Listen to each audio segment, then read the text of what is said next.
na kujirejeza katika kujikumbusha kwamba ukiisha okoka Mungu hataki utembee mwenyewe. Bwana Yesu asifiwe. Amen. Ukiisha okoka Mungu hataki utembee mwenyewe. Kwa maana ya kwamba kabla hatujaokoka tulikuwa tunaweza kuenenda vile tunavyotaka sisi wenyewe, tunaweza kufuata tamaa zetu, tunaweza kufuata dunia inachotaka, tunaweza kufuata hisia zetu, tunaweza kufuata hasira zetu, tunaweza kufuata kiburi chetu, tunaweza kufuata mambo mengi. Lakini tukiisha kuokoka Mungu hataki tutembee wenyewe. Yesu akasema, nitawaleteeni msaidizi atakayekaa nanyi hata milele. Kwa maana nyingine ni sawa na kusema kwamba Roho wa Mungu aliletwa ndani yetu au aliachiliwa kwa mwamini ili awe kiongozi au awe sauti ya Mungu ndani ya maisha yako ya kila siku.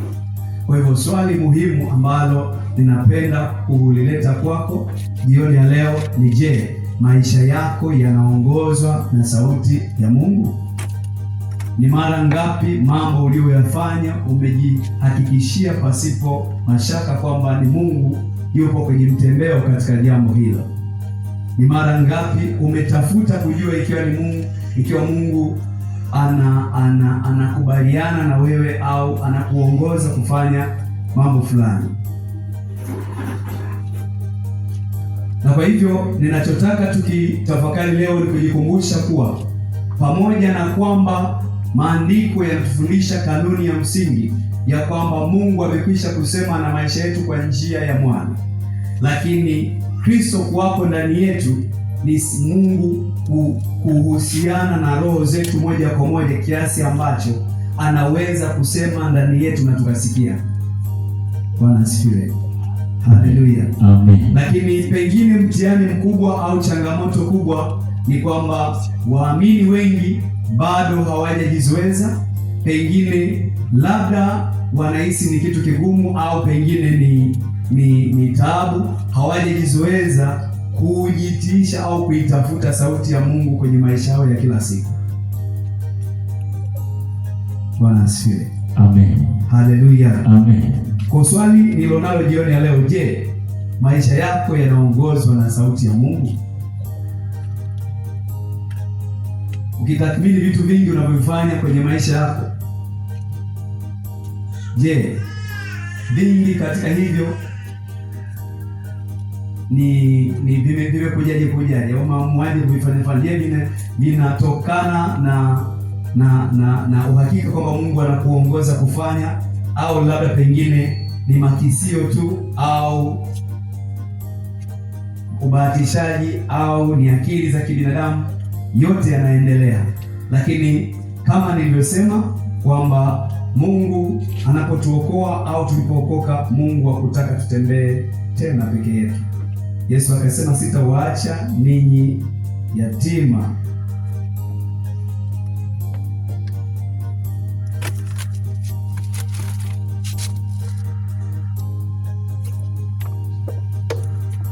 Kwa mambo muhimu ya kufahamu ni kwamba Mungu wetu sio bubu, sawa Amen. Pamoja na kwamba neno la Mungu limekwisha kuandika na kuweka na kufunga ufunuo wote muhimu tunaohitaji kwa ajili ya kumjua Mungu. Tunapomjua Mungu, lakini haina maana ya kwamba Mungu wetu ameacha kusema moja kwa moja kutokea ndani yetu. Lakini neno la Mungu ndilo linalotengeneza mwongozo wa ufahamu. Ni lazima tumjue kwanza. Na Yesu asifiwe. Lakini tukiisha kumjua, ndipo tunapoweza sasa kuhusiana moja kwa moja naye akiwa ndani yetu bila kupata ubabaifu wa mambo kadha kwa kadha. Kwa hivyo bado Mungu anasema na maisha yetu leo kwa sauti dhahiri. Bwana Yesu asifiwe. Amen. Na anakutaka wakati mwingine utembee ukiwa umesikia sauti dhahiri ya Mungu. Amina. Bwana Yesu asifiwe. Amen. Na hiyo ni haki yako ndani yake Kristo. Sio swala ambalo ni kwamba linahitaji upako fulani, ni haki yako, ndivyo Mungu anavyotaka. Lakini wakati mwingine ni swala la namna mkao wako, ni swala la mkao wako ndilo linaloweza kuamua hivyo vitu vitokee au visitokee kwako. Bwana Yesu asifiwe. Amen. Lakini ni haki yako katika Kristo Yesu kujipatia uhakika wa kusikia sauti ya Mungu, ijapokuwa huwezi kusikia nyakati zote, kwa maana ya kwamba Mungu si Mungu anayeongea kama wanadamu, kama vile anayepiga story, bali mara nyingi tunaamini kwamba tunapokea sauti yake kwa mawazo makuu ama mambo ambayo kwa kawaida tunahitaji mwingiliano wa sauti au kuingiliwa na sauti ya Mungu moja kwa moja kwenye maeneo muhimu kwenye maisha yetu, ili tusipoteze nguvu au muda katika mambo yasiyo na maana. Amina. Kwa hiyo tunasema labda tufungue kwanza kile kitabu cha Waebrania sura ile ya kwanza na ule mstari wa kwanza mpaka ule wa 3. Waebrania sura ya kwanza mstari wa kwanza mpaka wa 3 linasema, Mungu ambaye alisema zamani baba zetu katika manabii kwa sehemu nyingi na kwa njia nyingi. Kwa jambo la kwanza mwandishi analionyesha, anamtambulisha Mungu namna ambavyo amesema kizazi hata kizazi, sawa Amen. Au namna Mungu ambavyo amekuwa anasema na vizazi tangu zamani. Sasa jinsi alivyosema, amesemaje? Mwisho wa siku hizi amesema na sisi katika mwana. Kwa jambo la kwanza anaonyesha namna Mungu kwanza alivyosema na nani? Na mwana. Kabla ya hapo aliyesema na baba zetu, sawa Amen. Anasema Mungu ambaye alisema na baba zetu kwa namna mbalimbali na kwa njia mbali nyingi katika, amjashika Biblia zenu? Manabii. Naomba irudie kuisoma tena. Mungu ambaye alisema zamani baba zetu katika manabii. Kwa hivyo cha kwanza tunamuona Mungu ambaye alisema zamani, sawa Amen. Funshie neno zamani. Alisema zamani na baba zetu katika manabii. Kwa hivyo unapowatazama manabii tangu Musa mpaka Malaki, ni sawa na kusema ndivyo Mungu alivyokuwa anasema na baba zetu zamani katika manabii, sawa Amen. Alisema kwa namna gani? Kwa sehemu nyingi na kwa njia nyingi. Alisema kwa sehemu nyingi na kwa njia nyingi. Kwa hiyo kuna sehemu alafu kuna njia, sawa Amen. Lakini yote yalifanyika katika manabii, sawa Amen. Kwa maana nyingine ni sawa na kusema Mungu alizungumza na baba zetu kwa kinywa cha manabii. Hili neno katika manabii anazungumzia, anawataja wengi, lakini wakiwa kama wanazungumza message ya aina moja, kwa maana kwamba usemi wao ulikuwa unaongozwa na Mungu mwenyewe. Kwa hivyo walikuwa hawasemi usemi unaotofautiana. Kilichokuwa kinatofautiana ni njia na mazingira, sio hivyo Amen. Yesu asifiwe. Amen. Kwa hiyo kilichokuwa kinatofautiana ni njia na mazingira. Kwa hiyo unapomuona Musa anaongoza wana wa Israeli kutoka nchi ya Misri kwenda Kanaani, ile ni sauti ya Mungu kwa wana wa Israeli. Na sauti hii imejidhihirisha vipi? Unaona jinsi ambavyo anawasaidia. Moja, Musa anakuwa ndiye kinywa cha Mungu kwao. Bwana Yesu asifiwe. Amen. Alafu pili, kuna mambo ambayo wanakuwa wanakutana nayo moja kwa moja ambayo yanafanyika, yanatengeneza sababu ama yanakuwa ni mazingira ambayo Mungu anayatumia kusema nao. Bwana Yesu asifiwe. Amen. Kwa mfano, anapowapatia mana, anapowapatia kwale ili wapate kula, si tu kwamba anashughulika na mahitaji yao ya kimwili, bali pia anasema nao kitu. Bwana Yesu asifiwe. Amen. Sasa anasema Mungu ambaye alisema zamani na baba zetu kwa njia ya manabii, kwa namna, kwa njia mbalimbali na kwa sehemu nyingi. Mwisho wa siku hizi amesema na sisi katika mwana. Amesema na sisi. Shika sana ile neno amesema na sisi. Sawa Amen. Sio na wao, sawa Amen. Katika mwana amesema na sisi, ila katika wao baba zetu alisema na manabii. Sawa Amen. Sasa mwisho amesema na sisi katika mwana. Kwa maana nyingine anajaribu kutusaidia kuelewa kwamba Yesu Kristo ndiyo sauti kuu na ya kipekee ambayo Mungu ameitumia kusema nasi leo. Bwana Yesu asifiwe. Amen. Kwa maana chochote kinachoendelea kisicho katika Kristo Yesu, sisi hatupaswi tena kukisikiliza, kwa kuwa hiyo ndiyo sauti ya Mungu kwa wanadamu wote. Bwana Yesu asifiwe. Amen. Wale ambao hawajaamini, sauti ya Mungu kupitia Yesu Kristo inawatamkia na kuwatangazia wokovu. Walioamini, sauti ya Yesu Kristo inawatangazia jinsi walivyo wana ndani ya Mungu, ndani yake Kristo Yesu. Bwana Yesu asifiwe. Amen. Haleluya. Amen. Na kama ni wana, baba husema na watoto wake. Bwana Yesu asifiwe. Amen. Kama baba husema na watoto wake, watoto lazima wawe na uwezo wa kusikia baba anachosema. Na hapo ndipo swali ambalo linakuja, je, maisha yako yanaongozwa na sauti ya Mungu?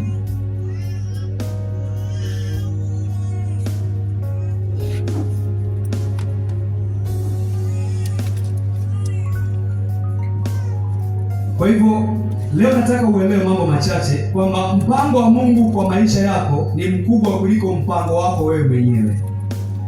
Yesu asifiwe. Amen. Mpango wa Mungu kwa maisha yako ni mkubwa kuliko mpango wako wewe. Haijalishi unajiwazia kiasi gani, haijalishi unafikiria nini kuhusu kesho yako, haijalishi unawaza mambo makubwa na yatamani kiasi gani kuhusu maisha yako wewe mwenyewe. Nataka ujue siku zote mpango wa Mungu kwa ajili ya maisha yako ni mkubwa kuliko vile unavyopanga au kuanza wewe mwenyewe kwa ajili ya maisha yako. Bwana Yesu asifiwe. Amen. Na kama mpango wa Mungu kwa maisha yako ni mkubwa kuliko mpango wako wewe mwenyewe, nini sasa kinachotakiwa? Tunasema inahitaji kujizoeza kutafuta kusikia sauti ya Mungu ndani yako ili uweze kutembea katika mpango wa Mungu kwa maisha yako. Bwana Yesu asifiwe. Amen. Kama mpango wa Mungu ni mkubwa, maana yake lazima cha kwanza upime mizani. Je, unataka kufuata mpango wako au mpango wa Mungu? Na kwa kuwa Mungu ana mpango bora zaidi kwa ajili ya maisha yako kuliko mpango ulionao wewe mwenyewe kwa ajili ya maisha yako mwenyewe. Ni kweli unajiwazia mambo mengi mazuri, lakini nataka nikwambie, pamoja na mambo mengine mengi mazuri unayojiwazia, bado hujawahi kuyaona mazuri zaidi alionayo Mungu kwa ajili yako. Ni kiasi kidogo sana unachojiwazia mazuri pengine kuliko Mungu anayowaza kwa ajili yako. Sasa swali linakuja, je, kama unaamua kufuata mpango, changamoto inakuja ni je, unafuata mpango wako au unafuata mpango wa Mungu? Ikiwa utataka kufuata mpango wa Mungu, inakulazimu kujizoeza kusikia sauti ya Mungu. Kwa maana ya kwamba huwezi kufuata mpango wa Mungu kama hujamsikia Mungu akisema nawe. Amen. Bwana asifiwe. Amen. Huwezi kufuata mpango wa Mungu kama hujamsikia Mungu akisema na wewe. Na kwa hivyo tunasema msingi wa sauti ya Mungu katika maisha yetu upo katika neno la Mungu. Msingi, sawa Msingi wa sauti ya Mungu katika maisha yetu upo kwenye neno la Mungu. Napozungumzia msingi bado sijasogea, na maanisha kwamba hapo bila neno la Mungu uwezekano wa kuingia kikamilifu kwenye kumsikia Mungu unakuwa mdogo, sawa Kwa kuwa kazi ya neno la Mungu ni kutifua moyo wako, ni kutifua masikio yako, ni kutifua mawazo yako, sawa Kwa unaposikiliza neno la Mungu, kazi yake kubwa ni kutifua moyo wako, kutifua mawazo yako, kutifua nia zako ili zikae sawa, zilandane kwanza na fundisho la Mungu. Alafu ndipo ambapo Mungu anaweza akasema kwa namna ambayo inakuwa rahisi kujua kwamba Mungu anazungumza. Bwana Yesu asifiwe. Amen. Kwa hivyo kama neno la Mungu halitifui mawazo yako, moyo wako, nia yako, maana yake hata wakati mwingine inawezekana ukasikia kitu, lakini bado inaweza kuwa ni vigumu kwako kutambua kama ulichokisikia ni cha kiungu au umewaza wewe mwenyewe, kwa sababu bado moyo wako hauja na mawazo yako na nia zako hazijatibuliwa kikamilifu na neno la Mungu. Bwana Yesu asifiwe. Amen. Ardhi yoyote iliyotifuliwa vizuri, ukiipanda mbegu inafanya nini? Inaota vizuri. Changamoto ya ardhi ambayo haijatifuliwa ni kwamba ukipanda mbegu itaota, lakini itazongwa. Bwana Yesu asifiwe. Na kwa hivyo uwezo wa kuweza kufaidika na ardhi unakuwa mdogo, na kwa maana hiyo hiyo sisi pia kwa kadri tunavyozongwa na mambo mengi ndivyo tunavyokuwa katika nafasi ndogo zaidi ya kusikia, na pengine tusisikie kabisa. Bwana asifiwe. Amen. Inabidi utengeneze shauku kwenye moyo wako wewe kama mtu ambaye umekwisha kumwamini Yesu Kristo, shauku ya kutaka kumsikia Mungu. Bwana Yesu asifiwe. Kwa nini shauku iwepo? Kwa sababu kuna mambo tunahitaji sauti ya moja kwa moja. Na nielewa hiyo watu wa Mungu Kuna mambo tunahitaji sauti ya moja kwa moja. Kwa maana ya kwamba kuna mazingira ambayo tunahitaji kitu kinaitwa rema. Kwenye Biblia yako inatumia jumla ya kilichoandikwa kuliita neno la Mungu. Lakini kwenye mafafanuzi ya Biblia za Kiingereza zinatofautishwa. Hili neno la Mungu, kuna neno la Mungu ambalo linaitwa logos, kwa maana ya kwamba neno la Mungu lililoandikwa ambayo ndio kweli ya Mungu, sawa? Alafu kuna rema. Rema ni neno la Mungu linalokuja kama sauti ya moja kwa moja kwenye mazingira husika ya jambo husika, sawa Amen. Sasa hiki ndicho ninachokizungumzia. Kwa hivyo wakati logos inatengeneza na kuendelea kukujenga, ndivyo ambapo nafasi ya rema ama neno la moja kwa moja la kusikia ndivyo inavyoweza kupata nafasi na urahisi wa kuweza kuisikia. Bwana Mungu asifiwe. Amen. Haleluya. Amina.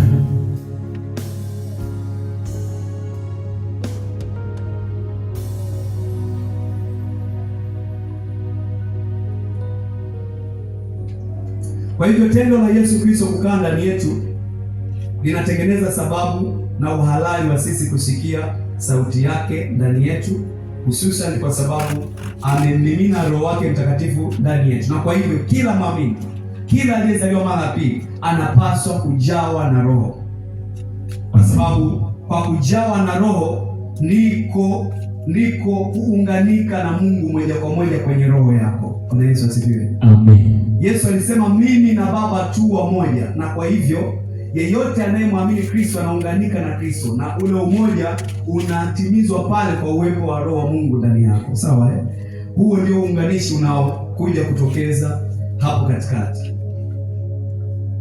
Sasa kama tunapaswa kuongozwa na sauti ya Mungu, swali letu muhimu ni je, tunasikia au tunaongozwa na sauti ya Mungu kwenye maisha yetu? Kama hatuongozwi au tunaweza kujiuliza, je, tunaisikia kikamilifu sauti ya Mungu anapokuwa anatuongoza katika maisha yetu ya kila siku? Ikiwa unasikia, je, unakuwa na uhakika kiasi gani unaposikia au usiposikia? Kwa hivyo tunapaswa kujizoeza kuhakikisha kwamba tunajizoeza na kuelewa na kusikia sauti ya Mungu kidogo mpaka tufikie ukomavu wa kutambua. Yesu akasema kondoo wanaijua sauti ya mchungaji, sawa Kwa maana hiyo haipaswi kuwa kitu kigeni kwako Mungu anapozungumza, ikiwa kweli wewe ni kondoo wake. Lakini ili uzoezwe, hata mtoto mwenyewe anajizoeza mpaka kuizoea sauti ya mama yake kiasi ambacho hata ikiwa nje ya nyumba anajua huyo ni mama yake. Bwana Yesu asifiwe. Amen. Sasa hatufikii mahali ambapo pa kujua kwamba huyu ni baba yetu anaongea hata akiwa mbali, ikiwa hatujawahi kujizoeza kumsogelea karibu na kumsikia. Bwana Yesu asifiwe. Amen. Sasa kinachotengeneza ukaribu huu wa kuanza kumsikia kwamba huyu ni baba anaongea, sio sauti yake, ni neno lake. Bwana Yesu asifiwe. Amina. Hilo ndilo linalotengeneza na kutengeneza hivyo kiasi ambacho baba yako wa mbinguni akiongea upate wasiwasi kwamba huyu ni baba anaongea. Bwana Yesu asifiwe. Amen.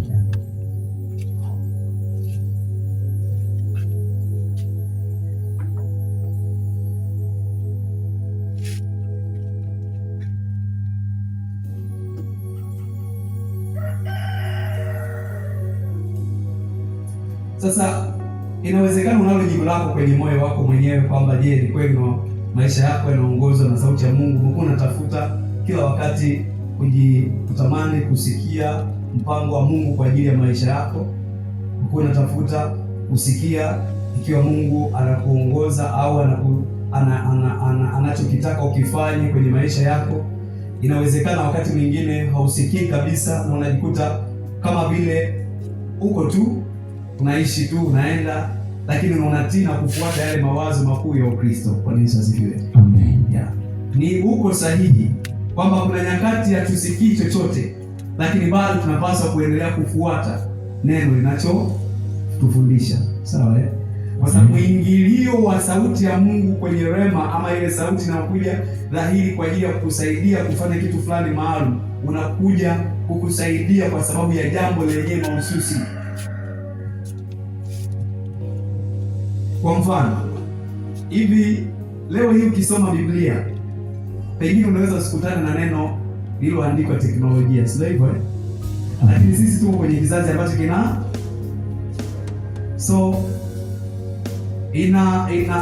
inahitaji pengine wakati mwingine sauti ya moja kwa moja inayoingilia mawazo yako, inayotaka ambayo Mungu pengine anataka kuongoza kwenye jambo fulani linalohusiana na teknolojia, kuelewa kama Mungu anazungumzia teknolojia. Nje na hapo manake huwezi kungamua haraka. Yesu asifiwe. Kwa tunazungumzia sauti ya mazingira yetu sasa. Hiyo ndio tunaizungumzia hapo. Sawa eh? Amen. Huku tukiwa tumejenga msingi katika sauti kuu inayoongoza tafakari na inayotifua namna ya mienendo yetu na tabia zetu kila siku katika mwenendo wetu wa maisha. Sasa ieleweke kwamba bado ni changamoto kubwa kwa watu wengi waliomwamini Yesu Kristo kusikia sauti ya Mungu. Bado ni changamoto kubwa. Kwa nini bado ni changamoto kubwa? Si kwa sababu Mungu hataki kusikika au hataki watu wake wamsikie, bali bado kuna changamoto ya namna ya mkao wenyewe wa Wakristo wenyewe na namna wanavyohusiana na Mungu wao. Bado kuna changamoto kwenye mkao. Anapozungumzia mkao, sizungumzii mkao kwenye kiti chako. Bwana Yesu asifiwe. Nazungumzia namna unavyoendelea na jinsi unavyochukulia kwa umakini mambo ya kiroho na kuyafanyia kazi sawasawa na neno la Mungu linavyofundisha. Ni neno la Mungu linalosema hao wanaoongozwa na Roho wa Mungu hao ndio wana wa Mungu. Sio hivyo eh? Amen. Sasa kama haujizoezi kujua kumbe kuna kuongozwa na Roho, maana yake unaweza kuwa ni kweli umezaliwa mara ya pili, lakini hauongozwi na Roho. Si kwa sababu Roho hayupo kwa ajili ya kutaka kuongoza, ila ni wewe ambaye hujatengeneza mkao wako wa kutaka kuongozwa na Roho wa Mungu vile inavyotakiwa. Sasa kuna vitu vichache ambavyo pengine kwa namna moja ama nyingine vimekuwa vinachangia kutengeneza vikwazo vya sisi au vya Wakristo walio wengi kushindwa pengine kung'amua sauti ya Mungu ile tunayoita ni sauti ya moja kwa moja. Viko vikwazo kadha kwa kadha ambavyo wakati mwingine ni lazima tunapobisikia ndivyo vitusahihishe na kutusaidia kujirekebisha, kwa kuwa Mungu ana shauku kubwa ya kutaka kuona wewe unamsikia. Yesu asifiwe. Amen. Yaani Mungu ana shauku kubwa sana, na lazima na wewe una shauku kubwa ya kutaka kumsikia. Amina. Sasa labda nikutajie vikwazo tu vichache hapa vinavyo kwa namna moja ama nyingine ambavyo vinakuwa vinachochea na kupunguza au kuondoa kabisa hali ya kutokusikia ile sauti muhimu ambayo pengine tunaitamani kuisikia ndani yetu. Jambo la kwanza tunasema ni moyo usio mkamilifu mbele za Mungu. Yaani kukosa moyo wenye ukamilifu mbele za Mungu, kwa kuwa moyo wako ndio makao ya Mungu. Bwana Yesu asifiwe. Amen. Ama kwa maana nyingine, moyo wako ndio mahali ambapo chemchemu muhimu za kiroho zinapofanya nini? Zinapotengenezwa. Hapo kama hapajakaa sawa, maana yake uwezekano wa kuweza kusikia unakuwa mdogo. Kwa hiyo tunasema moyo usio mkamilifu mbele za Mungu ni moja ya kikwazo kinachoweza kuzuia mwamini kutokusikia sauti ya moja kwa moja inayoweza kumsaidia na kumwongoza kwenye maisha yake.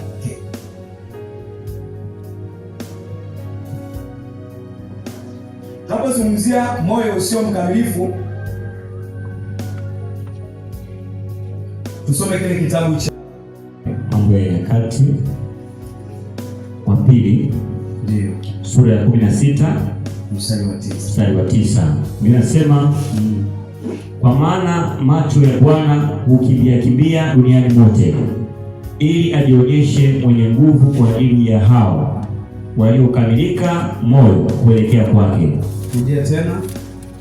Kwa maana macho ya Bwana hukimbia duniani mote, naam, ili ajionyeshe mwenye nguvu kwa ajili ya hao waliokamilika moyo kuelekea kwake. Kwa hiyo Mungu anatafuta kujionyesha mwenye nguvu, sio hivyo eh? Amen. Lakini anapotafuta kujionyesha mwenye nguvu, anatoa kigezo kinachoweza kudhihirisha kuonekana kwake kama mwenye nguvu.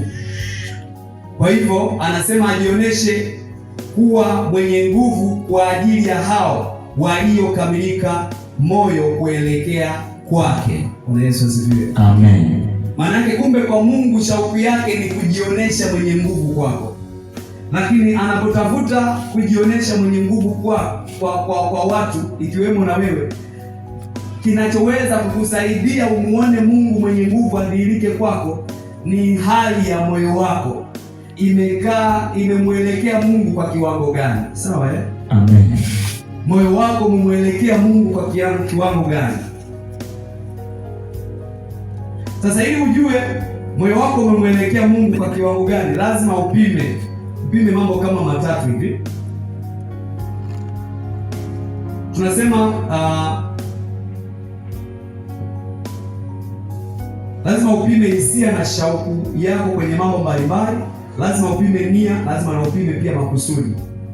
Yaani ujue moyo wako umeelekea kiasi gani kwa Mungu. Lazima ujue mambo mengi unayofanya kwenye maisha yako yanachochewa na hisia zipi au shauku gani. Una shauku ya kutaka kuwa wewe kama wewe, kwa maana kwamba dunia ikujue wewe ni nani? Una nia gani na una kusudi gani? Kwa hiyo tunasema kuna shauku nyingi ambazo ziko ndani ya mioyo hata walioamini, ambao bado ni shauku ya kidunia, bado ni shauku ya namna dunia inavyofanya mambo, ndio shauku ambazo bado zipo kwenye mioyo. Kwa shauku za namna hii bado zinaondoa, huu ni moyo ambao bado hauna ukamilifu fulani ndani yake, kwa sababu Mungu hataki tuongozwe na namna shauku inavyotangaza vitu, namna dunia inavyotangaza mambo yake, bali Mungu anataka tuongoze, yani shauku yetu iwe kwenye mambo ambayo namna Mungu anavyotangaza mambo yake. Sawa eh? Na namna Mungu anatangaza mambo yake na dunia inatangaza mambo yake kwa namna yake. Sasa wakati mwingine tunavutwa zaidi na shauku ya kidunia kwa namna ambavyo dunia inatangaza mambo yake. Bwana asifiwe.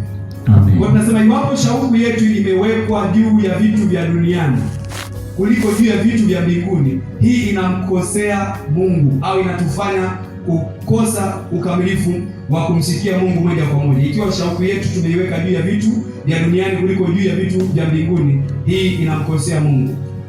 Biblia hutuambia sisi kumpenda Mungu kwa moyo wetu wote, roho yetu yote na akili zetu. Kwa hiyo inatutafuta hapo. Neno la Mungu linatafuta hapa. Yesu akaulizwa ni amri ipi iliyo kuu? Akaambiwa mpende Bwana Mungu wako. Akajibu, mpende Bwana Mungu wako kwa moyo wako wote, kwa roho yako yote, au na kwa akili zako zote. Bwana Yesu asifiwe. Hapo anazungumzia moyo wako, ukamilifu wa moyo. Lakini pia jambo lingine tunasema ni nia isiyo safi. Iwapo nia au motisha zetu zikiwa sio safi kama zile za nabii Balaamu, kwa mfano wale wanaosoma Biblia wanamfahamu mtu mmoja anaitwa Balaamu aliyetaka atadiliwe mambo fulani kwa makusudi yanayompendeza yeye zaidi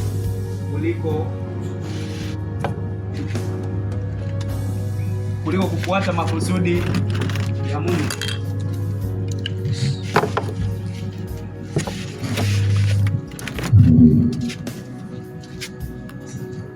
Kwa hiyo tunasema nia isiyo safi, iwapo nia na motisha zetu zikiwa sio safi kama ile ya nabii Balaam, kwa maana ya mfano, Mungu atatuhukumu vikali, ama tunajiweka katika hali ya kuingia kushindana na Mungu, kwa sababu makusudio yetu yanakuwa hayaambatani au nia yetu inakuwa sio sahihi. Maandiko yanatudhihirisha kwamba huyu Balaamu yeye alibadilisha kalamu ya Mungu ya miujiza kwa ajili ya fedha, sifa na ufahari. Yaani makusudi yake yalikuwa ni kwamba ni kumwona Mungu anafanya muujiza ili yeye apate fedha, sifa na ufahari. Tunaisazikiwe. Kwa hiyo tayari nia yake ikawa sio safi mbele za Mungu. Na jambo la tatu, ndani ya moyo usio mkamilifu tunazungumzia makusudi yasiyofaa. Unapomwona Anania na Safira kwenye kile kitabu cha Matendo ya Mitume, walikuwa wanajifanya kutoa pesa zao zote kwa kazi ya Bwana, lakini walikuwa wanazuia pesa nyingi kwa ajili yao binafsi, kwa sababu kusudi lao lilikuwa halifai. Mungu aliwahukumu, ama hukumu iliwaangukia moja kwa moja, kwa sababu makusudi yao yalikuwa hayajafaa wala hayakuwa sahihi. Pengine inawezekana Mungu asifanye tukio la namna hiyo kwetu leo kama lililotokea kwa wakati wa Anania na Safira, lakini kuna athari fulani za kiroho ambazo, ama za hali tu ambazo wakati mwingine ni matokeo ya sisi kutokuwa na moyo mkamilifu mbele za Mungu, zinazozaa baadhi ya mambo kwenye maisha yetu kutokwenda sawa sawa.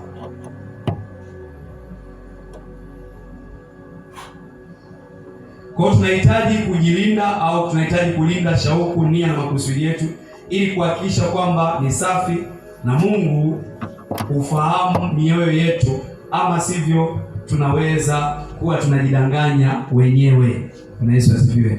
Amen. Mungu ufahamu mioyo yetu, ama sivyo tunaweza kuwa tunajidanganya wenyewe. Na Mungu hataki tutembee katika hali ya kujidanganya wenyewe au kuwadanganya watu wengine. Mungu anataka mioyo yetu iwe imepondeka na kunyenyekea na kuwa na shauku inayoelekea zaidi katika yeye kufanya kitu, ama mapenzi yake kufanyika katika maisha yetu. Jambo lingine ambalo limekuwa kikwazo katika kusikia sauti ya moja kwa moja kwenye maisha yetu ya kila siku ni ugumu wa moyo. Sasa utasema kuna tofauti gani kati ya utimilifu, kukosa utimilifu wa moyo na ugumu wa moyo? Kukosa utimilifu wa moyo, kama nilivyofafanua, inazungumzia swala la moyo wako unakuwa na vipaumbele vyako kwenye moyo vinakuwa haviendani sana na mambo ya kimungu. Sawa hiyo ndio kukosa utimilifu. Lakini tunapozungumzia ugumu wa moyo, tunazungumzia yani lile upingaji wako, ugumu wako wa kutokubadilika pale Mungu anataka ufanye nini? Kubadilike. Kwa maana ya kwamba Mungu yupo kwenye mchakato wa kubadilisha maisha yako, lakini maisha yako yanabadilishwa kwa kiwango cha moyo wako unavyokubali kubadilishwa. Sawa? Na lazima ujue kiini cha mabadiliko ya maisha ya mwanadamu ni mabadiliko ya moyo wake. Sawa kwa hivyo maisha yako yanabadilika kwa badiliko la moyo. Ikiwa kwenye moyo wako hakuna kinachobadilika, vivyo hivyo kwenye maisha yako hakuna kitakachokuwa kinafanya nini? Kinabadilika. Kwa sababu maandiko yanasema kimtokacho mtu ndicho kiujazacho moyo wake. Kwa hivyo mambo mengi unayofanya kwenye maisha yako ni matokeo ya utawala uliopo kwenye moyo wako. Kwa hivyo Mungu yupo kwenye mchakato wa kubadilisha moyo wako, kwa kuwa anaamini akibadilisha moyo wako atabadilisha na kinachokutoka. Maana yake anapobadilisha moyo wako anabadilisha hata kuwaza kwako, anaufanya moyo wako uwe mwepesi kuamini, kupokea mabadiliko na kuenenda kwenye makusudi ya Mungu kirahisi. Bwana Yesu asifiwe. Amen. Sasa watu walio wagumu wa moyo sio wepesi kupokea sauti ya Mungu au kusikia. Kwa nini? Kwa sababu mara nyingi Mungu akisema na wewe jambo, usimtake Mungu aseme jambo jingine na wewe ikiwa ukulitii ile alilosema na wewe jana. Bwana Yesu asifiwe. Amen. Haleluya. Amina. Kwa maana nyingine ni sawa na kusema kizuizi cha kumsikia Mungu pia kinaweza kujengwa. Hii inaweza nitaifafanua zaidi hatua chache zijazo. tujikite zaidi hapo kwenye kuzungumzia ugumu wa moyo. Kitabu kile cha Waebrania kinakumbusha hata tunapokuwa tunahubiri Injili, kinazungumzia swala la watu kufanya mioyo migumu. Kwa hivyo kumbe ni mtu ndiye anaweza kufanya moyo wake kuwa mgumu. Sawa Amen. Waebrania, tusome Waebrania sura ile ya 4 na ule mstari wa 7. Waebrania sura ya 4 mstari wa 7. Anasemaje? Aweka tena siku fulani, akisema katika Daudi baada ya muda mwingi namna hii. Leo kama ilivyonenwa tangu zamani. Leo kama mtaisikia sauti yake, msifanye migumu mioyo yenu. Leo kama mtaisikia sauti yake, msifanye migumu mioyo yenu. Kwa hiyo hii ina maana kwamba kuna wakati mtu anaweza kusikia sauti lakini moyo wake ukawa sio hivyo Sasa anasema msifanye migumu mioyo yenu. Bwana asifiwe. Amen. Sasa moyo unafanywaje mgumu? Ukitaka kujua una moyo mgumu, ukitaka hata wewe muamini unayemfuata Kristo, ukitaka kujua una moyo mgumu au moyo unaobadilika taratibu, usiopokea mabadiliko ya kiungu kwa haraka, kwa sababu tukiwa katika hali ya kiroho, Mungu anataka tupokee mabadiliko ya kiungu kwa haraka, kwa sababu spidi ya badiliko la roho ni kubwa kuliko spidi ya badiliko la mwili. Sawa Mwili wako unatumia miaka mingi sana kuwa hivyo. Years and years. Wakati mwingine mpaka ufikie kuoa na kuolewa inakuchukua mpaka ufikishe miaka 18, 18 years of life.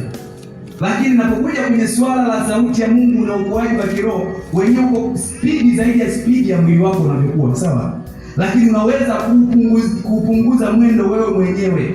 Kwa hivyo unaweza kuyaelewa mambo uliyotakiwa kuyaelewa ndani ya mwaka mmoja tu tangu ulipokuwa siku ya kwanza unaokoka. Siku chache utakuwa umeshaelewa mambo hayo, utakuchukua hata miaka 10 kuyaelewa.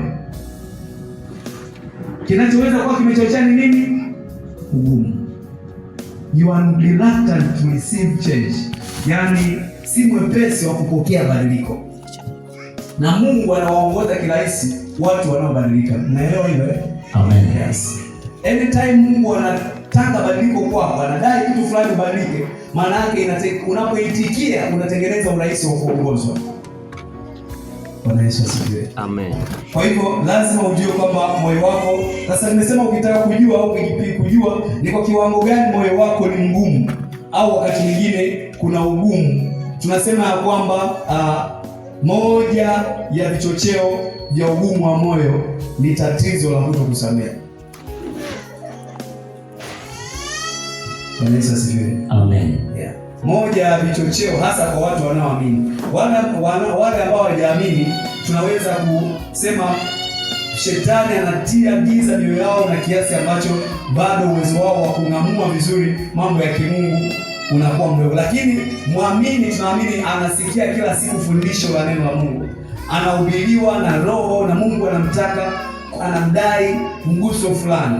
Lakini wakati anapofanya ugumu kwenye kuachilia msamaha, nataka nikwambia kwamba moja ya mbinu ambayo shetani anaitumia kupunguza mwendo wako katika kupokea makusudi hata sauti ya Mungu kwenye maisha yako ni kutafuta chanzo cha kukukwaza ili atengeneze hali ya kuumia ambayo itatengeneza hali ya ili awe ukublock milele, awe kukufunga kabisa.